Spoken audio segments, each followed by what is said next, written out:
हम जानेंगे plea of एलाबाई के बारे में। अगर आप अभी थंबनेल देख के आ रहे हैं तो उसमें आपने देखा होगा कि अजय देवगन कह रहे हैं कि मैं तो उस समय पंजिम में था।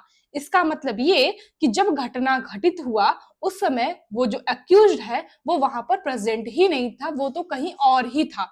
जैसे अगर आपने दृश्य मूवी देख रखी है, दृश्य मूवी में अजय देवगन ने इसी प्ली ऑफ एलाबाई का सहारा लेकर के अपने आप को बचाया था। ये जो प्ली ऑफ एलाबाई है वो जनरली अक्यूज्ड क्लेम करते हैं अपने आप को बचाने के लिए। अगर प्ली ऑफ एलाबाई का डिफेंस स्टेबलाइज हो जाता है कोर्ट में तो ये बहुत ही मजबूत डिफेंस होता है।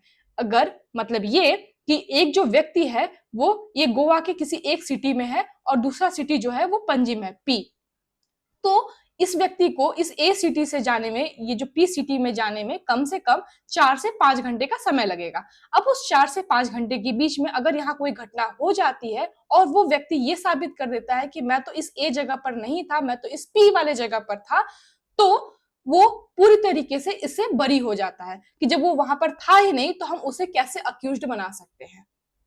यही प्ली ऑफ एलाबाई का कॉन्सेप्ट है जो कि section 11 sub clause 1 of Indian evidence में मेंशन है।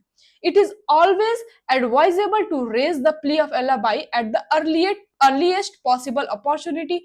ये जो प्ली ऑफ एलाबाई का डिफेंस होता है वो जो एक्यूज्ड है वो जल्दी से जल्दी उसको लेना होता है। जो लेटर स्टेज में इसका जो एविडेंसरी वैल्यू होती है वो कम हो जाती है, तो इसे इनिशियल स्टेज पे लिया जाता है जनरली, चार्ज फ्रेमिंग से पहले, इनिशियल स्टेज पर। बाद में इसकी जो डिफेंस वैल्यू है वो कम हो जाती है। ये केस था इससे बहुत अच्छा रिलेटेड, जयंती भाई बैंकर भाई वर्सेस स्टेट ऑफ गुजरात। इसमें था it was held that the burden of proof upon the accused.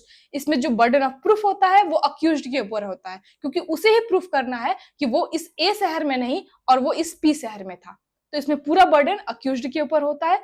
और जैसे ही वो इस बर्डन ऑफ प्रूफ को प्रूफ कर देता है उसी समय वो पूरा बेनिफिट प्ली ऑफ एलाबाई का लेता है और वो इस अक्यूजेशन से बाहर निकल सकता है